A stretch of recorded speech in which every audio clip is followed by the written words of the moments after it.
Abot 1,000 trabaho naman po tampok sa Labor Day Job Fair sa Urdaneta City. Para sa detalye kasama natin, Idol Neil Muyano. 104.7 IFM. Report!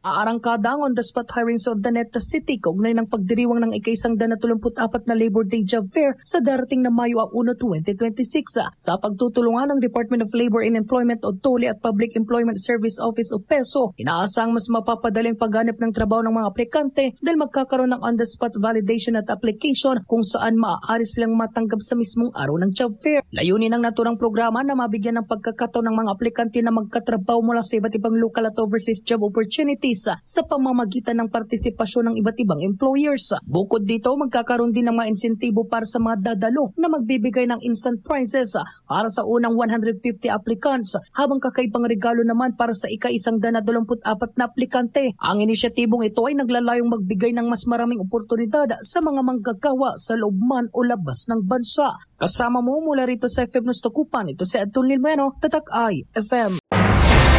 IFM News. IFM News. IFM News.